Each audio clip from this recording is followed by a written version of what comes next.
के साथ ऋतु ज्ञानवानी सहयोगी सुमित भी जुड़े हुए हैं न्यूज रूम से, उनके पास भी चलेंगे कुछ खास खबरों के लिए। उससे पहले कुछ बड़ी खबरों का रुख कर लेते हैं। सबसे पहले भोपाल से बड़ी खबर की बात करेंगे।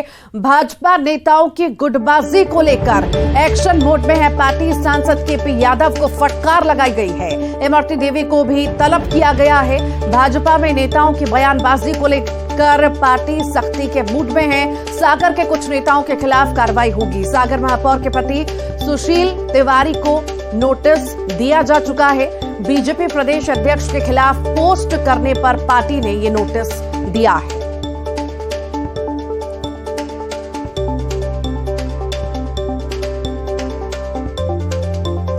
भाजपा नेताओं की गुटबाजी को लेकर एक्शन मोड में पार्टी नजर आ रही है। ये बड़ी खबर इस वक्त आपको बता रहे हैं। भाजपा नेताओं की गुटबाजी को लेकर एक्शन मोड में है पार्टी। सांसद केपी यादव को फटकार लगाई गई है। इमरती देवी को भी तलब किया गया है। भाजपा में नेताओं की बयानबाजी को लेकर अब सख्ती के मूड में पार्टी नजर आ रही है।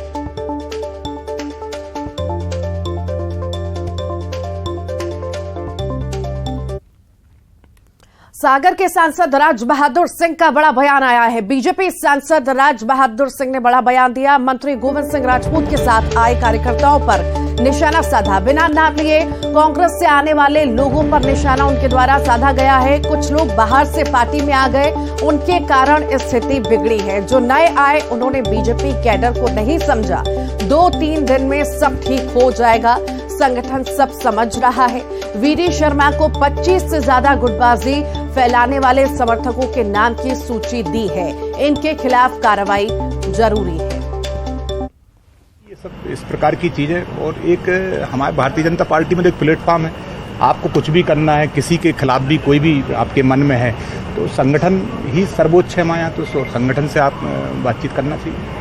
नहीं तो इस तरह के कुछ लोग जो सामने आए हैं, जो बयानबाजी या सोशल मीडिया पर लिख रहे, आपने कुछ चिन्हित करके कुछ संगठन को दिए नाम के ऐसे लोगों पे? आज ही मैंने आदरणीय भाई साहब से भेंट हुई थी, तो आज ही मैंने कुछ नामों को उनको बताया है कि ये पार्टी के खिलाफ जाके लिख रहे हैं।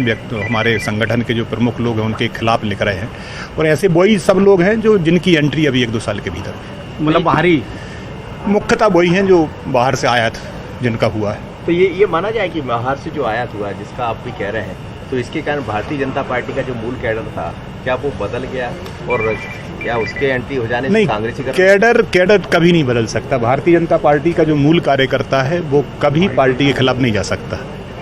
लेकिन कुछ जो नई एंट्री हुई हैं, जिनने केवल चमक दमक देखी है, गाड़ी देखी है, और बढ़िया नए अच्छे झकाक कुर्ता पजामा पहनने वाले जो कुछ लोग आ गए हैं, उनके कारण ये दिक्कत हो रही है। हमारा जो मूल कैडर है, मूल कैडर यथावत है। वो पूरी ताकत के साथ भारतीय जनता पार्टी को आने वाले चुनाव में, चाहे असेंबली 23 के चुनाव हो, चाहे लोकसभा के चुनाव हो, पूरी ताकत के साथ हमारा जो मूल कैडर है वो लगेगा।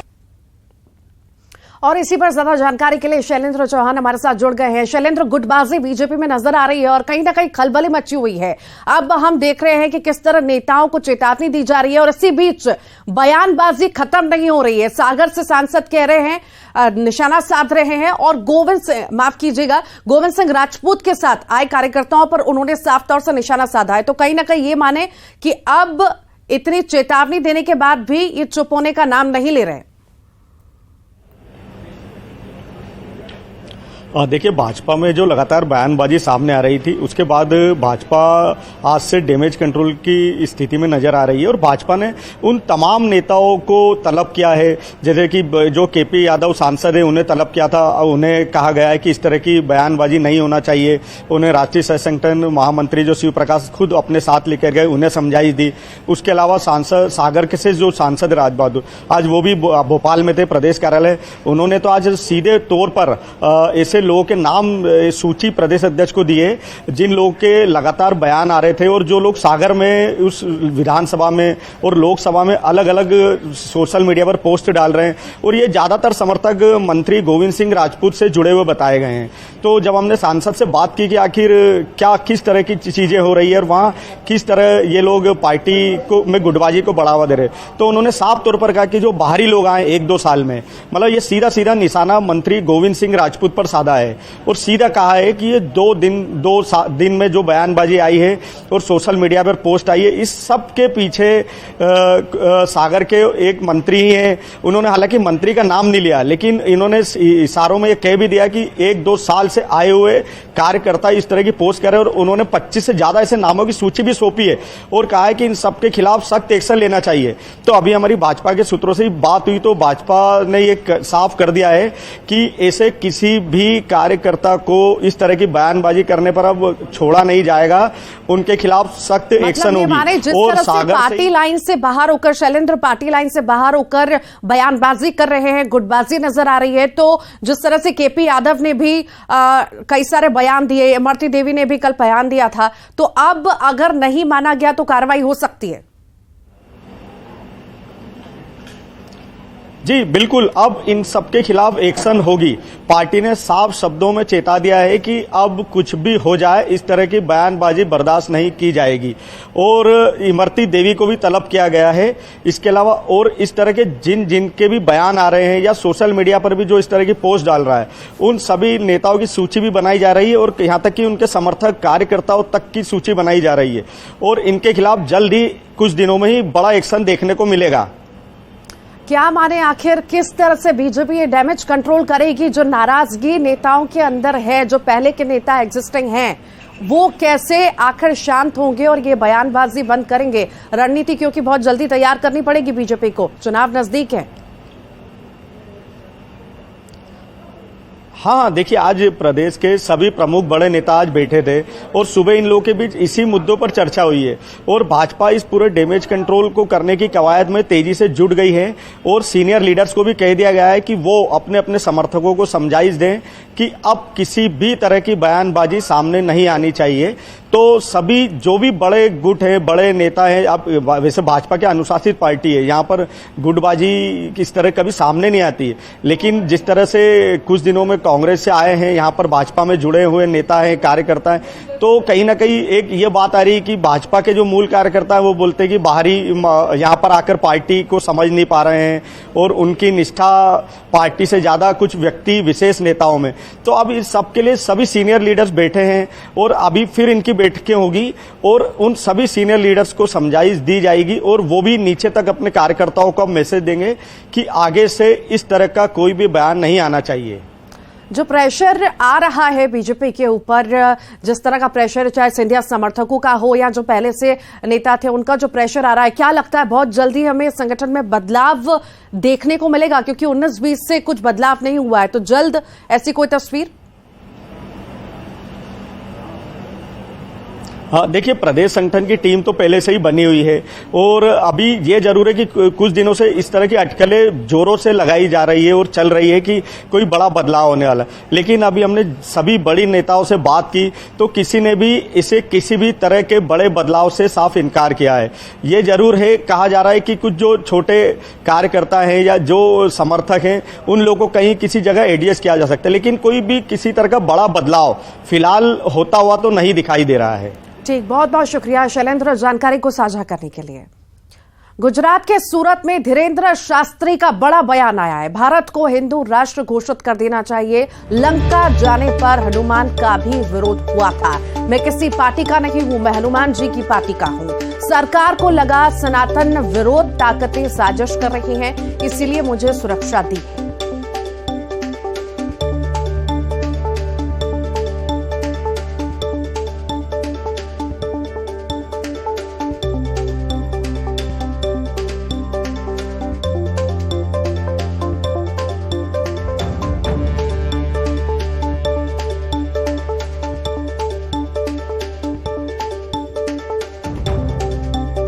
ये बड़ा बयान धीरेन्द्र शास्त्री का आया है। हिंदू राष्ट्र बनाने की एक बार फिर से उनके द्वारा मांग की गई है। भारत को हिंदू राष्ट्र घोषित कर देना चाहिए। लंका जाने पर हनुमान का भी विरोध हुआ था। मैं किसी पार्टी का नहीं हूं, मैं हनुमान जी की पार्टी का हूं। सरकार को लगा सनातन विरोध ताकतें साजिश कर रही हैं, इसीलिए मुझे सुरक्षा दी गई है। गुजरात के सूरत में ये बड़ा बयान धीरेन्द्र शास्त्री द्वारा दिया गया है। उन्होंने साफ तौर से कहा है कि भारत को हिंदू राष्ट्र घोषित कर देना चाहिए। लंका जाने पर हनुमान का भी विरोध हुआ था। मैं किसी पार्टी का नहीं हूं, मैं हनुमान जी की पार्टी का हूं। सरकार को लगा सनातन विरोध ताकतें साजिश कर रही हैं, इसीलिए मुझे सुरक्षा दी गई है। हिंदू राष्ट्र की बात कोई गलत नहीं है। भारत हिंदू राष्ट्र था, है और घोषित पुनः होकर रहेगा। हमारा ध्येय कागजी तौर पर हिंदू राष्ट्र की उद्देश्य नहीं है। हमारा ध्येय प्रत्येक हिंदू के हृदय में हिंदू राष्ट्र जग जाए ताकि वो अपनी संस्कृति को सुरक्षित व संरक्षित रख सके। गुजरात में पूरा विरोध हुआ आपके आने से पहले, क्या कहोगे? हनुमान जी के लंका जाने से उनका भी विरोध हुआ था। अगर सरकार को लगा, आईबी की रिपोर्ट, इंटेलिजेंस ब्यूरो की, चूंकि सनातन विरोधी ताकतें तो लगी हैं, तरह तरह के कयास, तरह तरह के प्रयत्न, तरह तरह के षड्यंत्र प्रतिदिन कर रहे हैं। चूंकि हम जंगलों में आदिवासियों के बीच में जो कथा की उसको लेकर के, उससे लेकर कोई फर्क नहीं। हम किसी भी पार्टी के न थे, न हैं, न स्वप्न में रहेंगे। हमारे कांग्रेसी भी शिष्य हैं, हमारे सपा के भी शिष्य हैं, हमारे बसपा के भी शिष्य हैं। हमारे मध्य प्रदेश में हम कार्यक्रम सबके करते, यहाँ भी हमें वो बुलाएं, हम उनके पास जाएंगे। हम किसी पार्टी के पास नहीं आए, हम अपनी मैया के पास आए जो किसी पार्टी की नहीं। हम सूरत वालों के पास आए और सूरत वाले किसी पार्टी के नहीं। हम गुजरात में आए और गुजरात किसी पार्टी का नहीं। देवास की बात करेंगे। पूर्व मंत्री सज्जन सिंह वर्मा ने बड़ा बयान दिया है, विवादित बयान दिया है। धार्मिक आयोजन में धर्म की भी दुकानें खुल गई हैं। धीरेन्द्र शास्त्री और पंडित प्रदीप मिश्रा पर निशाना साधा वीडियो सोशल मीडिया पर अब वायरल हो रहा है। तो बड़ी खबर इस वक्त आपको देवास से बता रहे हैं। पूर्व मंत्री सज्जन सिंह वर्मा ने बड़ा बयान दिया है, ये विवादित बयान दिया है। धार्मिक आयोजनों में धर्म की भी दुकानें खुल गई हैं। धीरेन्द्र शास्त्री और पंडित प्रदीप मिश्रा पर उन्होंने निशाना साधा है। धर्म की भी दुकानें खुल गई हैं, ये भी सुनने लायक बात है। धर्म की भी दुकान खुल गई। पहले छोटी दुकान देती थी, अब बड़ा जनरल स्टोर खुली गया। वो धीरेन्द्र शास्त्री बाबा बागेश्वर धाम वाला, एक शिवर वाला प्रदीप मिश्रा, बड़ी दुकान खोल ली। चलिए अब बात करेंगे बालाघाट में हुए दिव्य दरबार की, पंडित धीरेन्द्र शास्त्री के लगे दिव्य दरबार की, जिसमें एक विवाद सामने आया। गौरीशंकर बिसेन को बाबा के बाउंसरों ने रोक दिया मंच पर जाने से। गौरीशंकर बिसेन मंच पर धीरेन्द्र शास्त्री से मुलाकात करने के लिए जाना चाहते थे, लेकिन धीरेन्द्र शास्त्री के बाउंसरों ने उन्हें रोक दिया। सोशल मीडिया पर वीडियो भी सामने आया है और काफी तेजी से वायरल भी हो रहा है। जब वो उनका दिव्य रूप होता है गुरुदेव का, शास्त्री जी का, उस समय में मंच के सामने बड़ा समूह एकत्रित हो जाता है। कुछ लोग ऐसे भी होते हैं जिनको प्रेत बाधा इत्यादि होती है तो लोग झूमने भी लगते हैं। तो एक तौर से ऐसे समय में भीड़ का बढ़ना सामान्य सी बात है। और उस समय में जब वो उनका दिव्य रूप होता है, वो सामान्यतः उसमें एकाग्रता चाहते हैं। इसकी जानकारी मुझे नहीं थी और मैं जब मंच की ओर आया तो उनके गनमैन ने हमें तो नहीं बोला, हमारे गनमैन से कहा कि भाई अभी थोड़ी देर रुक जाए। तो हम थोड़ी देर रुक गए, उसके बाद में हम मंच पे गए। कोई घटना ऐसी नहीं घटी जिसके बारे में जो अखबार में आ रहा है या टीवी में चल रहा है वो उसको बढ़ाने की और आवश्यकता है, कहने की आवश्यकता है। इस मामले का ये पटापेक्ष में करता हूँ। बालाघाट में प्रदेश सरकार के एक मंत्री द्वारा आयोजित कार्यक्रम में पिछड़ा वर्ग आयोग के अध्यक्ष गौरीशंकर बिसेन जी को बाउंसरों द्वारा धक्का देके भगाया गया, अपमानित किया गया। इस तरह का कृत्य पिछड़े वर्ग के साथ अपमानजनक है। भारतीय जनता पार्टी सरकार में लगातार पिछड़े वर्गों के ऊपर अत्याचार भी हो रहे हैं और अब पिछड़े वर्ग के बड़े बड़े नेताओं के अपमान करने का सिलसिला चालू हो गया है। इंदौर से बड़ी खबर की बात करते हैं। बीच सड़क पर बदमाशों की गुंडागर्दी देखने को मिली है। दूसरे धर्म की लड़की के साथ जा रहे युवक को चाकू मारा है। बचाने आए लोगों पर भी बदमाशों ने हमला किया। पुलिस ने 2 हमलावरों को गिरफ्तार किया है। सीएम ने इस पूरे मामले पर संज्ञान लिया है। पुलिस को कड़ी कार्रवाई के निर्देश भी दिए गए हैं। बीच सड़क पर बदमाशों की करतूत देखने को मिली है। ये तस्वीरें इस वक्त आप देख रहे हैं, इंदौर की ये तस्वीरें हैं जहां पर बीच सड़क पर बदमाशों की गुंडागर्दी देखने को मिली।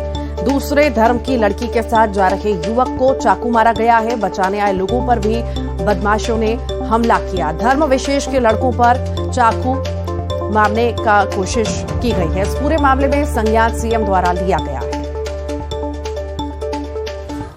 सीहोर के मोयापानी गांव में तेंदुए की दहशत देखने को मिल रही है। तेंदुए में ग्रामीणों पर हमला किया है। हमले में एक किसान और एक बच्ची घायल हुए हैं। घायल सीहोर के जिला अस्पताल रेफर किए गए हैं। तेंदुए की तलाश में वन अमला जुटा हुआ है। छावर वन परिक्षेत्र का ये मामला आपको बता रहे हैं। तेंदुए ने ग्रामीणों पर हमला किया है। ये तस्वीरें आप देख रहे हैं, सीहोर की तस्वीरें हैं।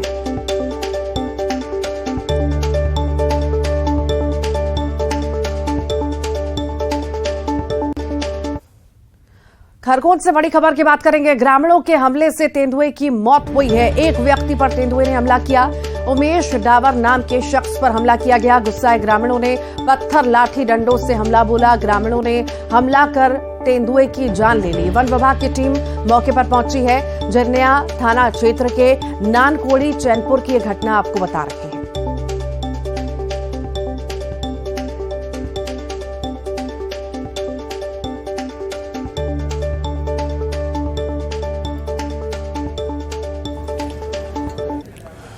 चलिए अब बात करें ग्वालियर की, जहां पर न्यूज 18 की खबर का असर हुआ है। इंदर आदिवासी के घर प्रशासन पहुंचा राशन लेकर। एसडीएम पहुंचे थे इंदर आदिवासी के घर राशन लेकर।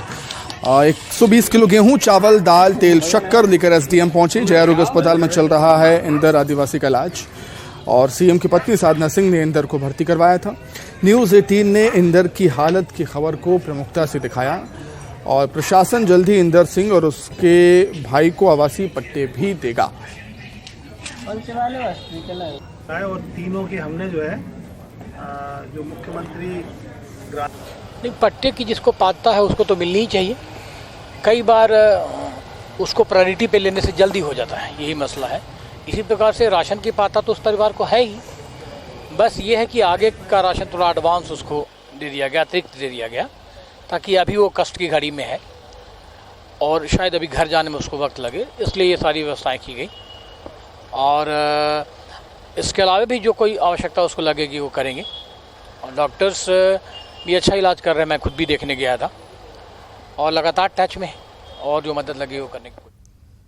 सिंगरौली में गर्मी से राहत मिली है। नौतपा के दूसरे दिन जमकर बारिश हुई है। मौसम सुहाना हो चुका है। लोगों ने राहत की सांस ली है। 41 से लुढ़ककर 35 डिग्री तापमान हो चुका है। बेमौसम बारिश ने राहत दिलाई है। चिलचिलाती गर्मी से राहत अब महसूस कर रहे हैं सिंगरौली वासी।